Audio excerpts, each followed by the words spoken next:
आधुनिक सुख सुविधापूर्ण जीवन व्यतीत करने के लिए मनुष्य ने विविध शोध प्रयासों के द्वारा एक लंबा सफर तय किया है। इस सब में निर्विवादित रूप से हमारे घर, कार्यालय, उद्योग, परिवहन एवं आधुनिक दुनिया की विभिन्न जरूरतों को पूर्ण करने में विद्युत ऊर्जा की सबसे अहम भूमिका रही है। विद्युत ऊर्जा मनोरंजन, चिकित्सा, सूचना प्रौद्योगिकी, रोबोटिक्स और कई अन्य क्षेत्रों का आधार है, जिसके बिना दीर्घ, सुखी और स्वस्थतम जीवन की कल्पना मात्र भी असंभव मालूम पड़ती है। आज के आधुनिक परिदृश्य में विद्युत ऊर्जा यानी बिजली की प्रचुर उपलब्धता को किसी भी देश के विकास का आधार माना जाता है। इसका विशाल उत्पादन या तो पारंपरिक रूप से थर्मल, हाइडल, परमाणु संयंत्रों द्वारा या फिर पवन व सौर शक्ति जैसे नवीकरणीय स्रोतों के माध्यम से किया जाता है।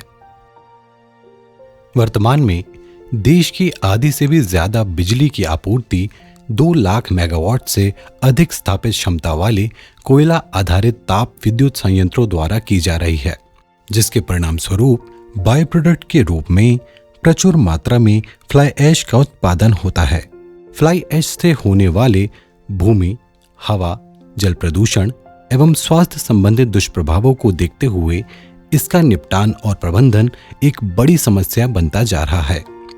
भारत सरकार दिशा निर्देशों के अनिवार्य अनुपालन हेतु देश की विभिन्न विकास गतिविधियों में फ्लाई ऐश के उपयोग को बढ़ावा दिया जा रहा है।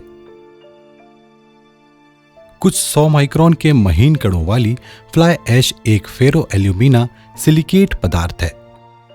इसमें महत्वपूर्ण मात्रा में पोटेशियम, फास्फोरस, कैल्शियम, मैग्नीशियम और सूक्ष्म पोषक तत्व जैसे तांबा, जस्ता, मैग्नीज, मोलिब्डेनम और बोरॉन पाए जाते हैं। भारतीय वानिकी अनुसंधान एवं शिक्षा परिषद, उष्णकटिबंधीय वन अनुसंधान संस्थान, जबलपुर देश के विभिन्न ताप विद्युत संयंत्रों में फ्लाई ऐश प्रबंधन से जुड़ी विभिन्न समस्याओं के वानिकी हस्तक्षेपों द्वारा समाधान हेतु लगभग 1 दशक से अधिक समय से कार्य कर रहा है।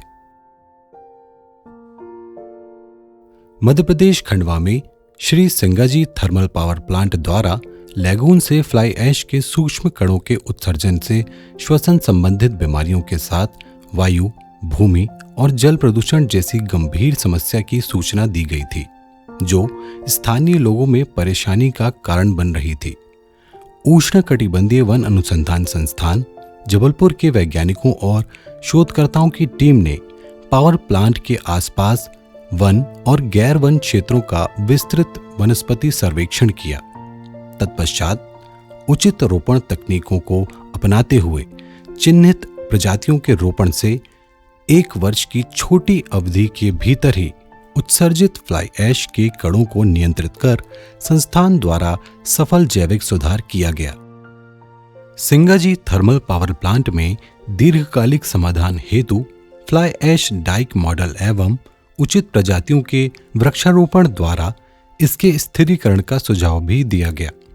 वैज्ञानिक रूप से डिजाइन किया गया प्रस्तावित फ्लाई ऐश डाइक मॉडल भौतिक एवं जैविक अवरोध के रूप में वायु द्वारा फ्लाई ऐश कणों के सुदूर प्रभाव को सीमित कर वांछित परिणाम देगा।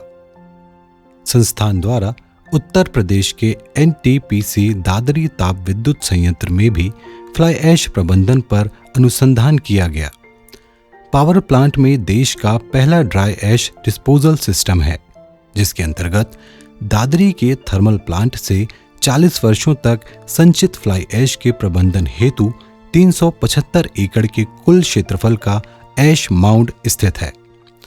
उष्णकटिबंधीय वन अनुसंधान संस्थान जबलपुर ने विद्युत संयंत्र के सहयोग से ऐश माउंड के जैविक स्थिरीकरण के लिए प्राकृतिक पुनर्जनन क्षमता वाली 40 से अधिक वानिकी एवं बागवानी प्रजातियों के लगभग 1.25 लाख पौधारोपण के मूल्यांकन में महत्वपूर्ण भूमिका निभाई। इसके अलावा वृक्षारोपित सुबबूल के खरपतवार में परिवर्तित होने जैसे अन्य दीर्घकालिक प्रभावों के प्रबंधनों में भी संस्थान का विशेष योगदान रहा। छत्तीसगढ़ में NTPC कोरबा के साथ काम करते हुए उष्णकटिबंधीय वन अनुसंधान संस्थान जबलपुर ने संयंत्र द्वारा गत 20 वर्षों में कराए गए वृक्षारोपण का कार्बन स्टॉक और वार्षिक कार्बन पृथक्करण दर का आकलन किया। प्रजातिवार मूल्यांकन द्वारा उच्च कार्बन पृथक्करण वाली वृक्ष प्रजातियों की पहचान की गई एवं एनटीपीसी कोरबा के फ्लाई ऐश टीलों एवं लगून पर वृक्षारोपण के लिए इन्हें प्रस्तावित किया गया। संस्थान के इन्हीं प्रयासों के परिणाम स्वरूप कोयला आधारित बिजली संयंत्रों से वृहद पैमाने पर उत्सर्जित कार्बन डाइऑक्साइड एवं अन्य गैसों को सीमित करते हुए जलवायु परिवर्तन और ग्लोबल वार्मिंग के प्रभावों को कम करने हेतु बेहतर प्रणाली विकसित की गई। एनटीपीसी कोरबा का यह विकसित वृक्षारोपण मॉडल क्षेत्र में सफल उदाहरण स्वरूप प्रचलित है। अन्य ताप विद्युत संयंत्रों में भी वृक्षारोपण के लिए इसकी चयनित प्रजातियों को प्राथमिकता दी जाती है।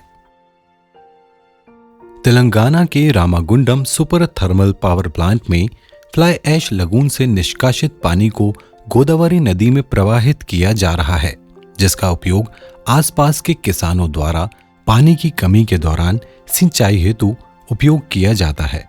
Ramagundam super thermal power plant ने कृषि फसलों और मिट्टी की गुणवत्ता पर फ्लाई ऐश लगून से निष्कासित पानी के प्रभाव का अध्ययन करने के लिए उष्णकटिबंधीय वन अनुसंधान संस्थान जबलपुर से संपर्क किया। संस्थान के वैज्ञानिकों और शोधकर्ताओं द्वारा प्रभावित क्षेत्रों से पानी, मिट्टी, फसल और विभिन्न वनस्पतियों के नमूने एकत्रित किए गए। संस्थान की प्रयोगशालाओं में inductively coupled plasma emission spectrometer द्वारा इन नमूनों का भारी धातुओं सहित स्थूल और सूक्ष्म तत्वों हेतु रासायनिक विश्लेषण किया, जिसके आधार पर फ्लाई ऐश निष्कासित पानी के किसी भी पर्यावरणीय एवं स्वास्थ्य संबंधित दुष्प्रभावों को ध्यान में रखते हुए सुझाव दिए गए। उष्णकटिबंधीय वन अनुसंधान संस्थान जबलपुर वानिकी हस्तक्षेपों का उपयोग करते हुए देश के एकमात्र फ्लाई ऐश प्रयुक्त पार्क के निर्माण के लिए अडानी पावर लिमिटेड को वैज्ञानिक एवं तकनीकी परामर्श प्रदान कर रहा है।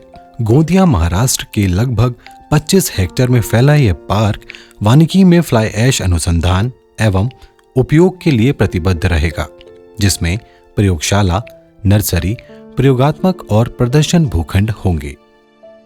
उष्णकटिबंधीय वन अनुसंधान संस्थान जबलपुर ने नेशनल ग्रीन ट्रिब्यूनल के निर्देशानुसार फ्लाई ऐश प्रबंधन से संबंधित मुद्दों को भी हल करने में समय समय पर योगदान दिया है। हम फ्लाई ऐश प्रबंधन के लिए कोयला आधारित ताप विद्युत संयंत्रों को स्वच्छ वानिकी समाधान प्रदान करने के लिए दृढ़ संकल्पित हैं।